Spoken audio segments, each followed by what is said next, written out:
तो सबसे पहला मुख्य नियम है आप जैसे लोगों के लिए, वो वही है, खाना खाने के बाद कभी भी पानी ना पिएं। ये सबसे जरूरी, सबसे आवश्यक नियम। खाना खाने के बाद कभी भी पानी तुरंत ना पिएं, 1.5 घंटे के बाद पानी पिएं। एक्सप्लेनेशन मैं पहले दे चुका हूं, अगर आप चाहें तो फिर समझा देता हूं। खाना खाते ही पेट में अग्नि प्रदीप्त होती है, उसको जठर अग्नि कहते हैं। जठर पेट का वो स्थान है जहां खाने का पाचन होता है। हिंदी में उसको आमाशय कहते हैं, संस्कृत में जठर कहते हैं। तो जठर स्थान पे अग्नि प्रदीप्त होती है और ये अग्नि 1.5 घंटे तक ही रहती है। तो 1.5 घंटे तक पानी ना पिए तो अग्नि अपना काम अच्छे से करेगी, तो भोजन आपका अच्छे से पचेगा, रस में बदलेगा। और मैंने आपको क्रिया बताई थी कि पहले खाना जो है ना पेस्ट में बदलता है। जैसे आप घुटी हुई खिचड़ी खाते हैं ना, खिचड़ी, वैसे खाना बनता है, वो 1.5 घंटे में बनता है।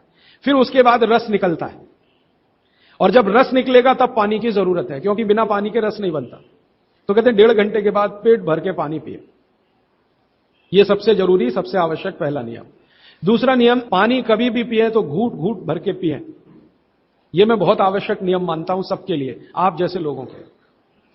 आप में से थोड़ा अगर किसी को भी धीरज हो, धैर्य अपने जीवन में, तो आप ये चालू कर दीजिए, पानी घूट घूट घूट, जितना कम से कम 1 घूट में पानी पी सकें उतना, और मुंह में घुमा घुमा के, ऐसे ऐसे कर कर।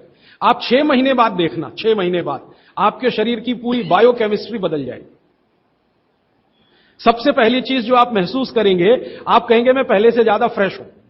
आप कहेंगे मैं पहले से ज्यादा हल्का हो गया, माने वजन कम हो गया। आप कहेंगे पहले से अच्छी नींद आ रही है। आप कहेंगे पहले से अच्छा खाना हजम हो रहा है। आप कहेंगे पहले से ज्यादा मेरे दर्द कम हो गए, जो घुटनों का, कमर का, कंधे का, जगह जगह। आप कहेंगे चक्कर आना बंद हो गए। आप कहेंगे सुबह सुबह उठकर सिर का दर्द कम हो गया। ऐसी 85 बातें आप खुद कहेंगे 6 महीने के बाद। आप करिए इसको। मैंने तो कई लोगों को बताया साल साल भर से कर रहे हैं, 1.5 साल से कर रहे हैं। मैंने आपको एक उदाहरण दिया था, हमारा एक सहयोगी है, कल बेंगलोर में 140 किलो का था, 1 सवा साल से घूट घूट पानी पी रहा है, अभी 70 किलो का है। कोई आसन नहीं करता, कोई प्राणायाम नहीं करता, जिम में नहीं जाता, कोई एक्सरसाइज नहीं करता, क्योंकि उसको फुर्सत भी नहीं है, आईटी कंपनी में काम करता है।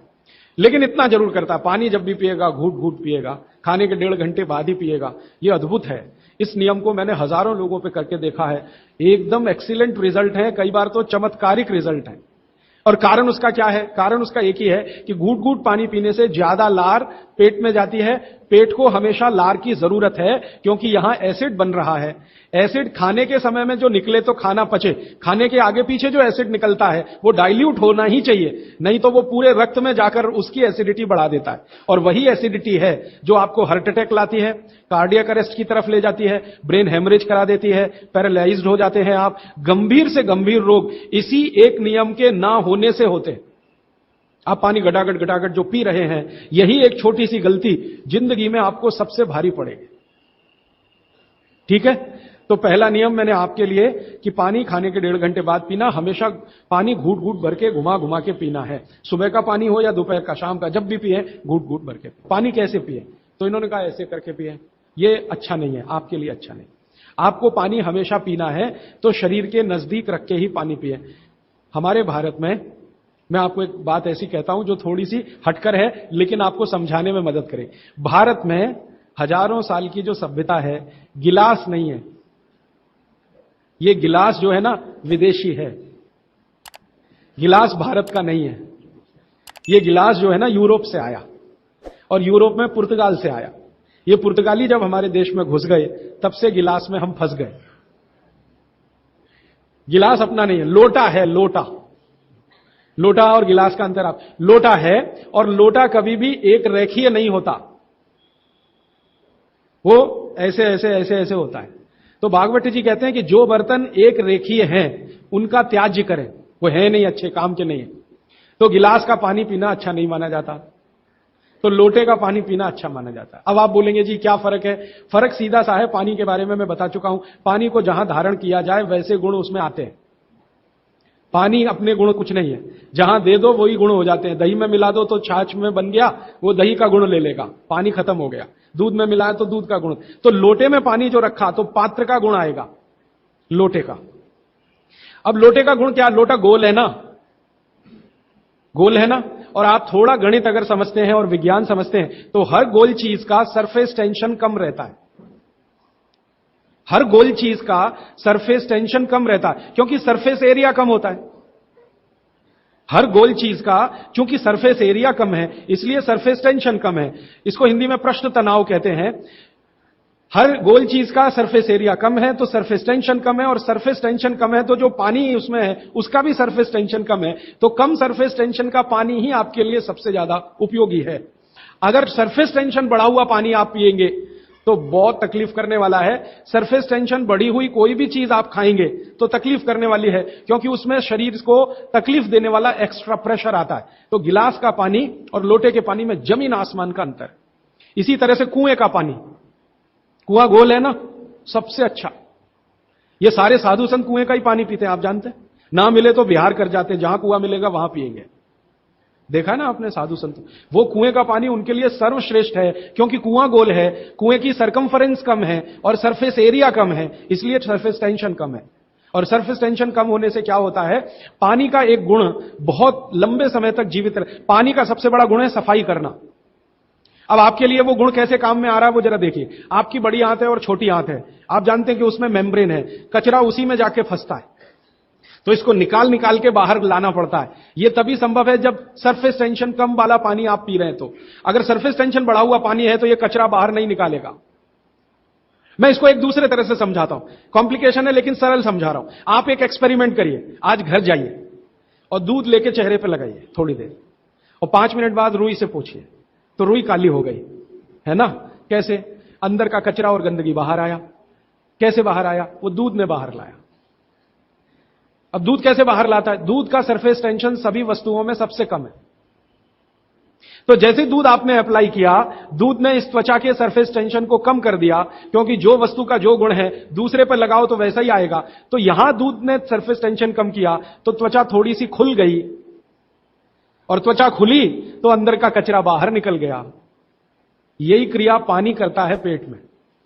यही सेम, आपने पेट में पानी डाला, बड़ी आंत और छोटी आंत का सरफेस टेंशन इसने कम कर दिया, तो बड़ी आंत और छोटी आंत थोड़ी खुल गई, और खुली तो सारा कचरा उसमें से बाहर आ गया। और हाई सरफेस टेंशन का पानी पिए, ज्यादा सरफेस टेंशन का, तो आंतें सिकुड़ेंगी, क्योंकि तनाव बढ़ेगा। तनाव बढ़ते समय चीज सिकुड़ती है, तनाव कम होते समय चीज खुलती है। तनाव बढ़ेगा तो सारा कचरा आंतों में अंदर बंद हो जाएगा। अब यही आपको मूलव्याध, बवासीर, भगंदर सब करेगा। इसलिए सरफेस टेंशन कम वाला ही पानी पीना। लोटे का पानी सबसे अच्छा माना जाता है। गोल कोई भी वस्तु आपके घर में है उसमें रखा हुआ पानी पीना सबसे अच्छा माना जाता है। तो गोल कुएं का पानी है तो बहुत अच्छा है। गोल तालाब का पानी हो, तालाब भी गोल होते हैं ना, तो गोल तालाब का पानी बहुत अच्छा, गोल कुएं का पानी बहुत अच्छा। तालाब से छोटी एक पोखर होती है, पोखर, अगर पोखर गोल है तो उसका पानी बहुत अच्छा। नदी के पानी की तुलना में हमेशा कुएं का पानी अच्छा, क्योंकि नदी में गोल कुछ भी नहीं है, वो लंबी है, तो वहां का पानी हमेशा हाई सरफेस टेंशन वाला है। और नदी से ज्यादा खराब समुद्र का, और सबसे अच्छा पानी लोटे का। लोटे जैसी कोई भी गोल चीज है तो अच्छा। अब आप इसको प्रकृति में भी महसूस करेंगे, बारिश का पानी गोल होकर ही नीचे आता है, माने बूंदें सब गोल हैं, क्योंकि उनका सरफेस टेंशन हमेशा कम है। तो यह विश्लेषण लंबा चला जाएगा, लेकिन मैंने यहां जो आपको याद दिला दिया वो ये कि पानी पी रहे हैं तो गिलास में ना, ज्यादा अच्छा है लोटे में पिए। तो लोटे वापस लाएं घर में, लोटे ही निकल गए, अब गिलास घुस गए, और लोटे निकले ना तो लाखों कारीगरों की जिंदगी खत्म हो गई जो लोटे बनाते थे। खत्म हो गए कि नहीं? कसेरे खत्म हो गए। गांव गांव में कसेरा शब्द समझते हैं? वो ठोक पीट के लोटा बनाने वाले आदमी को कसेरा कहते हैं। वो पीतल के लोटे बनाते थे, कांसे के लोटे बनाते थे, सब मर गए बेचारे हमारे गिलास के चक्कर में। तो भागवती जी को अगर मानना है तो लोटा लाएं, गिलास थोड़े कम करें, पानी लोटे का बहुत अच्छा। आगे बढ़ें। पानी कभी भी खड़े होकर ना पिए, ये मैंने पहले बता दिया है, फिर रिपीट कर रहा हूं, हमेशा बैठ के पिए। फिर उसके आगे का एक सूत्र है कि ठंडा पानी कभी ना पिए। और इस ठंडे पानी का ये यहां पर भी एक विश्लेषण में नया दे दूं आपको कि हर ठंडे पानी का सरफेस टेंशन बढ़ा हुआ होता है। हर ठंडे पानी का सरफेस टेंशन बढ़ा हुआ होता है, और हर गुनगुने पानी का सरफेस टेंशन कम होता है। और कम सरफेस टेंशन का ही पानी आपको पीना है, इसलिए ठंडा पानी ना पिए। एक विश्लेषण में पहले दे चुका हूं कि पानी जैसे ही आप ठंडा पिएंगे उसका गुण है कि वो हर चीज को ठंडा करे। तो पेट को ठंडा करने की वो कोशिश करेगा। पेट ठंडा हुआ तो सारे ऑर्गन्स ठंडे हो सकते हैं और आप मर सकते हैं। तो पानी को पेट गर्म करेगा, फिर आप ये जान लीजिए, और पेट पानी को गर्म करेगा तो अतिरिक्त ऊर्जा लगेगी उसको, और वो ब्लड में से ही आएगी, तो सारा ब्लड पेट की तरफ दौड़ेगा। और बार बार आप ठंडा पानी पी रहे हैं दिन में 8-10 बार, तो हर बार ब्लड को पेट में भागना ही पड़ेगा। तो ब्रेन को ब्लड कम होगा, हार्ट को ब्लड कम होगा, ऑर्गन्स को ब्लड कम होगा, तो वो कमजोरी आने ही वाली है और हार्ट अटैक आ सकता है, ब्रेन हेमरेज हो सकता है। क्योंकि कोई भी ऑर्गन को ब्लड कभी भी कम नहीं पड़ना चाहिए, तभी आप दुरुस्त रहने वाले। इसलिए ठंडा पानी गलती से भी ना पिए। तो हमेशा कैसा पानी पिए? गुनगुना पिए। एक समय के लिए भागवत जी ने कहा है कि जब बहुत तेज गर्मी पड़ती हो, आपके यहां तो पड़ती है, मार्च, अप्रैल, मई, जून, तो वो कहते हैं कि मिट्टी के घड़े का पानी पिए। मिट्टी के घड़े के पानी को गुनगुना करने की जरूरत उतनी नहीं है, क्योंकि मिट्टी से ज्यादा शुद्ध पानी को करने वाली दूसरी कोई वस्तु दुनिया में नहीं।